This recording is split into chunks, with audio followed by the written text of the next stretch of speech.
ఉన్న బంగారాన్ని విడిపించి ఆ రోజు ఆన్లైన్ రేటుకే మేము కొంటాం. Sharma gold company. నమస్తే, వెల్కమ్ టు సుమన్ టీవీ. నేను మీ యామ్ని. ప్రస్తుతం మనతో ఉన్నారు ప్రముఖ ఆధ్యాత్మికవేత్త, ప్రముఖ జ్యోతిష వాస్తు పండితులు గుండపుడి శివ సుధీర్ శర్మ గారు ఉన్నారు. గురుగారితో మాట్లాడి మనకు ఉన్న సందేహాలను అడిగి తెలుసుకుందాం. నమస్కారం గురుగారు. శ్రీమాత్రే నమః. శ్రీ గురుభ్యో నమః. గురుగారు, ఇప్పుడు పితృదోషాలని అంటూ ఉంటారండి. అసలు ఈ దోషాలు అనేది ఏ విధంగా ఉంటాయి? అసలు ఈ దోషాలు పోవాలంటే ఎలాంటి పరిహారం అంటూ చేసుకోవాలండి? నిజంగా జాతక స్థితిలో రాహు, కేతు, గురు, శుక్ర, కుజ గ్రహాలు, ఈ 5 గ్రహాల వల్ల వచ్చేటువంటి వాళ్ళు ఉండేటువంటి స్థానాన్ని బట్టి వచ్చేటువంటి దోషాలే పితృదోషాలు, కుజదోషాలు. మనం అంతకుముందు కూడా చెప్పుకున్నాం, కొన్ని నక్షత్రాల వారు మాత్రమే ఈ దోషాలు ఉన్న వాళ్ళ వంశంలో నక్షత్ర జననాలు జరుగుతూ ఉంటాయి. వాటిల్లో ముఖ్యంగా అశ్వని, ఆరుద్ర, మఖ, స్వాతి, మూల, శతభిషం, రోహిణి, హస్త, శ్రవణం, అలాగే మృగశిర, చిత్త, ధనిష్ట, పునర్వసు, విశాఖ, పూర్వాభాద్ర, ఉత్తరాభాద్ర, అనురాధ, పుష్యమి. ఈ నక్షత్రాలు కాకుండా ఇంకా విశేషంగా ఆ వంశంలో పితృదోషం అనేది స్ట్రాంగ్గా ఉంది అని చెప్పాలి అంటే ఆశ్లేష నక్షత్ర జననం. ఈ నక్షత్రాలు ఉంటే పితృదోషం ఉన్నట్టే. 6 తరాల క్రితం నుంచి ఈ దోషం వీళ్ళని ఫాలో అవుతుందని చెప్పవచ్చు. 7వ తరంలో ఆటోమేటిక్గా ఆశ్లేష నక్షత్ర జననం జరిగి తీరవలసింది. అది పుట్టినప్పటి నుంచి, అంటే ఆ నక్షత్ర జననం జరిగినప్పటి నుంచి మరలా ఇంకా 8 తరాలు, దాదాపు అంటే 7 తరాలు అయిపోయిందంటే ఇంకా 7 తరాలు, 14 తరాలు ఈ పితృదోషం, స్త్రీ శాపం అనేది వీళ్ళని వంశాన్ని బట్టి పీడిస్తూ ఉంటుంది. దీంట్లో ముఖ్యంగా తల్లిదండ్రులకు ఇష్టం లేనటువంటి మ్యారేజ్లు చేసుకోవటం, ఇంట్లో ఇష్టం ఉండి ఒప్పుకుంటే ఓకే, ఒప్పుకోకపోయినా సరే ఇంట్లో వాళ్ళని బలవంత పెట్టి ఏడ్పించి నానా రచ్చ చేసి చేసుకునేటువంటి వాళ్ళు కొంతమంది ఉంటారు. అలాగే వివాహం చేసుకున్న తర్వాత విడిపోవటం ఒకటి, అంటే డివోర్స్, సంతానం కలక్కపోవటం ఒకటి, కలిగిన సంతానం ఆరోగ్యంగా ఉండకపోవటం ఒకటి, అలాగే మాట వినకపోవటం ఒకటి, చేసిన వ్యాపారం ఎక్కడా కూడా సక్సెస్ లేకుండా ఉండడం ఒకటి, అనుకున్న ఉద్యోగం రాకపోవటం, వచ్చిన ఉద్యోగంలో వాళ్ళకి సరైనటువంటి అవగాహన లేక, సరిగా చేయలేక ఒడిదుడుగులకు ఎక్కువగా లోనవ్వడం ఒకటి. అలాగే ముఖ్యంగా ఉద్యోగం చేస్తూ కూడాను ఎంత కష్టపడ్డా వాళ్ళ గుర్తింపు లేక, ప్రమోషన్స్ లేక అక్కడక్కడే కొట్టుకుంటూ ఉంటారు. 15 ఏళ్ళు 20 ఏళ్ళు చేసినా అదే జీతం ఉంటుంది, అదే చాకరీ ఉంటుంది, ఇంకా చాకరీ పెరుగుతూనే ఉంటుంది. వీళ్ళకంటే వెనకొచ్చిన వాళ్ళు మాత్రం ప్రమోషన్లు కొట్టుకుంటూ ముందుకు వెళ్ళిపోతుంటారు, వీళ్ళు మాత్రం అక్కడే ఉండిపోతుంటారు. వీళ్ళకి ఎంతైతే విద్య వచ్చో వీళ్ళకంటే తర్వాత వచ్చిన వాళ్ళు కూడా అదే విద్య వస్తుంది, కానీ అది మాత్రం కాకుండా వీళ్ళు మాత్రం అక్కడే ఉండిపోతూ ఉంటారు. అలాగే అనుకున్న పనులు ఏవైతే ఉంటాయో చివరి దాకా వచ్చేసి మరలా స్టార్టింగ్ పాయింట్కి వచ్చేస్తుంటాయి, మరలా ముందుకు వచ్చేస్తుంటాయి, మరలా వెనక్కి వెళ్ళిపోతూ ఉంటాయి. తద్వారా అనవసరమైనటువంటి ఆర్థిక నష్టాలు తప్పితే వేరే రకమైనటువంటి సమస్యలు ఉండవు. అలాగే ఇచ్చిన అప్పులు వెనక్కి తిరిగి రాకపోవడం, అప్పులు ఇప్పిస్తే మధ్యవర్తిగా ఉండి చెక్కులు ఇచ్చేసి షూరిటీలు ఇచ్చి ఇప్పించిన వాళ్ళు బాగానే ఉంటారు, తీసుకున్న వాళ్ళు ఇచ్చిన వాళ్ళు బాగానే ఉంటారు, మధ్యలో ఇప్పించిన ఈ వ్యక్తి మాత్రమే అప్పు తీర్చాల్సిన పరిస్థితి రావడం ఒకటి. అలాగే షేర్ మార్కెట్కి వెళ్ళి నానా గందరగోళాలకు గురైపోయి ఉన్నటువంటి డబ్బులు మొత్తం పోగొట్టుకోండి. దీంతో పాటుగా ఇంకా ముఖ్యమైన విషయం ఇంకోటి ఉంది, ఈజీ మనీ కోసం వెంపర్లాడేటువంటి తత్వం. కష్టపడకుండా డబ్బు రావాలని కోరుకుంటుంటారు చూడండి చాలామంది. ఎవరైనా కోరుకుంటారు ఈజీగా డబ్బు రావాలని, కానీ వాటికి విలువ లేదు కదా. కష్టపడితే వచ్చేటువంటి రూపాయి వేరు, కష్టపడకుండా ₹1,00,00,000 వచ్చినా వేరు. కష్టపడకుండా ఈ నిధులు ఇట్లాంటి వాటి కోసం ఎక్కువ వెంపర్లాడుతూ ఉంటారు చాలామంది. పేరాశ అంటారు, దురాశ. ఓ మాట చెప్పాలంటే ఇలాంటి దురాశావాదులుగా ఉండడం కానివచ్చు, ఇవన్నీ కూడాను పితృదోషాల కిందకి, స్త్రీ శాపం కిందకే వస్తూ ఉంటాయి. ఇవన్నీ ఎందుకు వస్తాయి ముఖ్యంగా అంటే, మన పూర్వీకులు ఎవరైతే ఆడవాళ్ళని మగవాళ్ళు ఏడిపించారా, అంటే మగవాళ్ళు కావచ్చు, అత్త కోడల్ని కావచ్చు, కోడలు అత్తని కావచ్చు, ఆడపడుచు ఇంటి కోడల్ని కావచ్చు, భర్త భార్యని కావచ్చు, మరిది వదిన్ని కావచ్చు, బావగారు మరదల్ని కావచ్చు, అన్నదమ్ములు అక్కజెళ్ళిన కావచ్చు, ఎవరైనా సరే ఇంటి ఆడవాళ్ళు ఏడిస్తే, బాధ పెడితే వచ్చేటువంటి దోషమే స్త్రీ శాపం.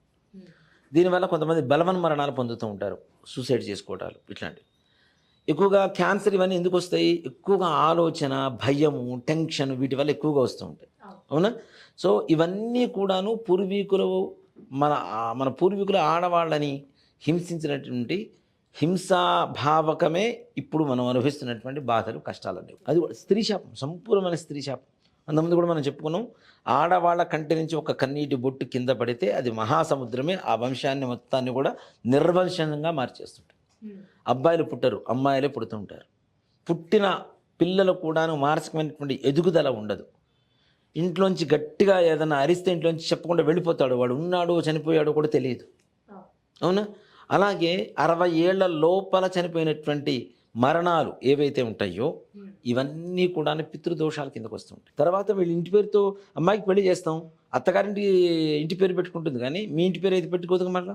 సో ఇక్కడ వంశ నిర్వంశం అయిపోవటం. అలాగే ముఖ్యంగా cancer, heart, kidney, liver, brain stroke, suicide, accidents, fire accidents, water accidents, murders, ఇలాంటి కారణాల వల్ల 60 సంవత్సరాల లోపల చనిపోయినటువంటి వ్యక్తులు మన కుటుంబంలో ఎప్పుడైనా జరిగి ఉన్నా సరే తప్పనిసరిగా పితృదోషం, స్త్రీ శాపం అనేది తప్పనిసరిగా వస్తుంది. ఇక్కడ ఒక వింత ఏంటంటేనమ్మా, ఒక అబ్బాయికి పితృదోషం ఉంది, ఆ అబ్బాయికి భార్య కావాలంటే మరలా పితృదోషం ఉన్న వంశం నుంచే భార్య వస్తుంది, లేకపోతే రాదు. సో కాబట్టి ఇద్దరికి పితృదోషం ఉంది. వీళ్ళిద్దరికి ఉందంటే పుట్టబోయే పిల్లలకు ఉంటుందా ఉండదా? మరి అంటే వంశపరంపరగా జీన్స్ అండ్ సైన్స్ చెప్తూ ఉంటుంది కదా, జీన్స్ కాదు, ఇది తప్పనిసరిగా గ్రహస్థితి వల్లనే. కొన్ని గ్రహాలు ఏవైతే ఇందాక మనం 5 గ్రహాలు చెప్పుకున్నామో, రాహు, కేతు, గురు, శుక్ర, కుజ గ్రహాలు, అవి ఎప్పుడైతే లోపిస్తూ ఉంటాయో ఇలాంటి ఇందాక చెప్పినటువంటి అనారోగ్య స్థితి ఎక్కువగా ఏర్పడుతూ ఉంటుంది. తద్వారా 60 ఏళ్ల లోపల చనిపోతూ ఉంటారు. వాళ్ళకి ఎక్కడా కూడా స్వర్గ నరక ప్రాప్తి కలగదు. త్రిశంక స్వర్గంలో మాత్రమే వీళ్ళు కొట్టుమిట్టాడుతూ ఉంటారు. మనం పెట్టేటువంటి పితృకార్యాలు, దినాలు, తద్దినాలు, కర్మలు ఇవి ఏవైతే ఉంటాయో అవన్నీ కూడా వాళ్ళకి అందవు. అంతకపోతే మన పితృదేవతలు ఆకలితో ఉన్నప్పుడు మన వంశాన్ని వంశాభివృద్ధి అని చెప్పి దీవించేటువంటి అవకాశం ఉండదు కదా. ఇవన్నీ కూడా పితృదోషాలు, స్త్రీ శాపాలు, కుజదోషాలు, సర్పదోషాలు, ఇవన్నీ కూడా వంశపరంపరగా మాత్రమే వస్తూ ఉంటాయి. ఈ గ్రహాల వీక్షణ ఈ విధంగా ఉంటుంది కాబట్టి వాటి వల్ల వచ్చేటువంటి అనారోగ్య స్థితి, ఇప్పుడు మా నాన్నగారికి ఒక గ్రహస్థితి బాగాలేదు, అదే గ్రహస్థితి నాకు వచ్చింది. మా నాన్నగారికి ఆ గ్రహస్థితి వల్ల హెల్త్ బాగాలేదు కాబట్టి అదే హెల్త్ ప్రాబ్లమ్స్ నాకు ఎందుకు వస్తున్నాయి? అదే గ్రహస్థితి, ఆ గ్రహాలు లోపించడం అనేది నాకు కూడా జరిగినాయి కాబట్టి వాటి వల్ల వచ్చేటువంటి అనారోగ్యం వస్తుంది. నిజంగా చెప్పాలి అంటే దీనికి శాశ్వత పరిష్కారం, రాబోయే తరాలకు కూడా ఈ దోషాన్ని లేకుండా నివృత్తి చేయగలిగినటువంటి శక్తివంతమైనటువంటి పరిహారం ఒకటి మనం చాలాసార్లు చెప్పుకుంటూనే ఉన్నాం. నిజంగా ఇది చెయ్యాలి, వినటం కాదు, చూడటం కాదు వీడియో, ఇది చేయాలంటే కూడా పూర్వజన్మ సుకృతం ఉండాలి. ఒక మాట చెప్పాలి అంటే, ఒక మగ పిల్లవాడిగా ఒక వంశంలో పుట్టిన తర్వాత తండ్రి మరణానంతరం ప్రతి ఒక్క మగవాడు చెయ్యవలసినటువంటి ఒక ధర్మం. ఇప్పుడు కర్మ చేస్తాం, తద్దినం పెడతాం, మాసికం పెడతాం, సంవత్సరీకం చేస్తుంటాం, ఇవన్నీ ధర్మం ప్రకారం చేస్తుంటాం కదా. అలాంటి వాటితో పాటుగా మన పూర్వీకులు చేసినటువంటి సకల పాపాలు, సకల దోషాలు, సకల శాపాలు నివృత్తి కలిగించి సంప్రోక్షణ చేసి ప్రక్షాళన చేసి భవిష్యత్ తరాలకి మంచి భవిష్యత్తుని ఇవ్వాలి అనుకునేటువంటి ప్రతి ఒక్కరూ కూడాను తప్పనిసరిగా మనం చెప్పబోయేటువంటి పరిహారం చేయడం ద్వారా వీళ్ళు పడేటువంటి బాధలే కాకుండా, వీళ్ళ ద్వారా వచ్చినటువంటి శాపాలు పాపాలే కాకుండా, ఇక్కడ ఒక అబ్బాయి ఉన్నాడు, అబ్బాయి తల్లి తండ్రి తరఫు నుంచి వస్తాయి, అమ్మ నాన్న, అమ్మ వాళ్ళ అమ్మ నాన్న, నాన్న వాళ్ళ అమ్మ నాన్న. అలాగే ఒక భార్యని పెళ్లి చేసుకుంటాడు, ఆ అమ్మాయికి అమ్మ వాళ్ళ అమ్మ నాన్న, నాన్న వాళ్ళ అమ్మ నాన్న, వీళ్ళ వైపు అంటే ఇక్కడ మొత్తం దాదాపుగా 8 వైపు నుంచి మనకు వస్తుంది. అవునా? ఇవన్నీ శాపాలు పోవాలంటే ఒక్కటే పరిహారం ఉంది. ఇది మరలా మాటికి తినడానికి, రోజు తినడానికి భోజనం కాదు, ఒక్కసారి చేస్తే చాలు. నిజంగా మనం చెప్పిన పరిహారం చేసిన తర్వాత సంవత్సరం తర్వాత వాళ్ళ జీవితం సంపూర్ణంగా మారిపోతుంది. ప్లస్ వాళ్ళు ఏదైతే ప్రతి ఒక్కరికి ఒక డ్రీమ్ లైఫ్ ఉంటుంది, నా లైఫ్లో అలా ఉండాలి, ఆ ఇల్లు కొనుక్కోవాలి, ఈ కారు కొనుక్కోవాలి, నేను ఇలా ఉండాలి, ఈ స్థితిలో ఉండాలని, ఆ డ్రీమ్ లైఫ్ కంప్లీట్ ఫుల్ఫిల్ అవుతుంది. గోకర్ణం ఇది చాలామంది అక్కడ చేయండి ఇక్కడ చేయండి అని చెప్తున్నారు. ఒక పూర్వకాలంలో మనకి వెంకటేశ్వర స్వామి అనగానే ఇప్పుడైనా సరే వెంకటేశ్వర స్వామి అంటే తిరుపతి గుర్తుకొస్తుంది కదా. చికటపల్లిలో ఉన్నాడు, లేదు ఇంకా చాలా జమలాపురంలో ఉన్నాడు, చిన్న తిరుపతిలో ఉన్నారు, చిలుకూరులో ఉన్నాడు. మరి వీళ్ళందరూ వెంకటేశ్వర స్వామినే. కానీ తిరుపతి ఎందుకు గుర్తుకొస్తుంది అంటే ప్రధాన క్షేత్రం కాబట్టి, ఆ క్షేత్రానికి ఉండేటువంటి మహత్యం కాబట్టి. అలాగే ఈ మోక్షనారాయణ బలి అనేటువంటి ఒక పూజా విధానం ఉంటుంది ఈ యొక్క దోషానికి నివారణ. ఈ మోక్షనారాయణ బలి శ్మశాన నారాయణ బలి అని చెప్పి కొన్ని చోట్ల చేస్తున్నారు, కొన్ని చోట్ల పిఠాపురంలో కొన్ని చోట్ల చేస్తున్నారు. వీటన్నిటికంటే కూడా ముందు జ్యోతిష్ శాస్త్రంలో ఈ యొక్క దోషాలకి పరిపూర్ణమైనటువంటి నివృత్తి కలగాలి అంటే ఒక క్షేత్రం ఉంది, అదే గోకర్ణంలో మహాక్షేత్రం. గోకర్ణంలో ఉండేటువంటి ఇందాక మనం ఏం చెప్పుకుంటున్నాం, మనం పెట్టేటువంటి దినాలు తద్దినాలు ఎవరికి అందట్లేదు, అందువల్ల కూడా పితృదోషాలు వస్తుంటాయి. తద్దినాలు పెట్టకుండా కూడా కొంతమంది మానేస్తుంటారు. మేము గయ్యకి వెళ్ళి వచ్చాం, గయ్యలో శ్రార్థం పెట్టేసాం, ఇంకా తద్దినం పెట్టాల్సిన అవసరం లేదు, అవన్నీ పిచ్చి మాటలు. నిన్న భోజనం చేసాం, మళ్ళీ నిన్న సాయంత్రం భోజనం చేసాం, ఇవాళ పొద్దున భోజనం చేసాం, మళ్ళీ రాత్రి భోజనం చేస్తాం. మనం మాత్రం రోజు తింటాం. ఎప్పుడో సంవత్సరానికి ఒక్కసారి తల్లిదండ్రులకి వాళ్ళ పేరు తలుచుకొని వాళ్ళు ఏదైనా మంచి పని చేయరా అని చెప్తే అది కూడా మేము అప్పుడు చేసేసి ఇప్పుడు చేయాల్సిన అవసరం లేదు అని చెప్పి దులుపుకొని వెళ్ళిపోతున్న వాళ్ళు చాలామంది ఉన్నారు. అంత దేనికమ్మా, తల్లిదండ్రులకి ఇతర దేశాల్లో ఉంటూ వాళ్ళు చనిపోయిన తర్వాత ఇక్కడ రాలేక కర్మకాండలు చేయలేని దుస్థితిలో కూడా ఉన్నవాళ్ళు చాలామంది ఉన్నారు. వాటికి కూడా ప్యాకేజీలు వచ్చినాయి కదా.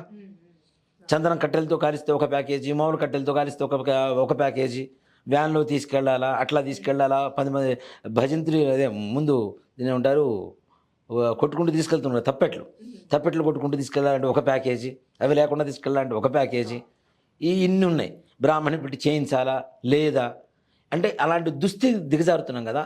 ఇలాంటి పరిస్థితుల్లో ప్రతి మగవాళ్ళు తప్పనిసరిగా తండ్రి మరణానంతరం ఈ పూజ చేయవలసిందే. ఇప్పుడు మా నాన్నగారు ఉన్నారు, నాకు దోషం ఉంది, ఏం చేయాలి, నాకు బాగలేదు, మా నాన్నగారు పూజ చేయాలి.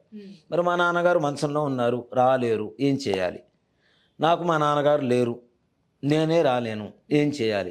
తండ్రి రాలేనటువంటి పరిస్థితుల్లో కొడుకు వెళ్ళి విఘ్నేశ్వర పూజ పుణ్యాహవాసన చేసి అక్కడ ఒక బ్రాహ్మణ్ణి ఎంచుకొని, అర్త్విగ్వరణం అంటారు. అర్త్వికుడు అంటే చేయించేటువంటి బ్రాహ్మడు అని, వరణము అంటే మనం కోరుకొని తెచ్చుకోవటం.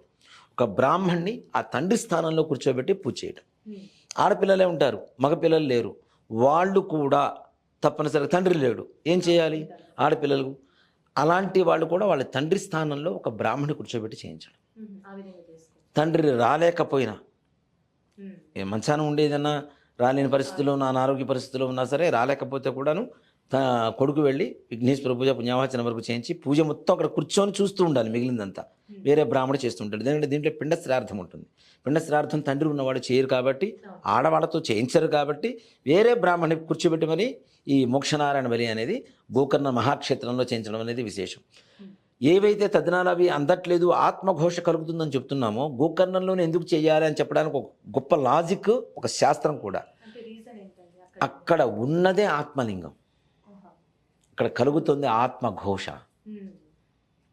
ఆత్మలింగం ఆత్మఘోష కదా, దానికి రిలేటెడ్ కాబట్టి ఆత్మఘోషల్ని నివారణ చేసేటువంటి అంటే భూతనాథుడు అని పిలుస్తుంటాము. ఎవరు? ఈశ్వరుడు.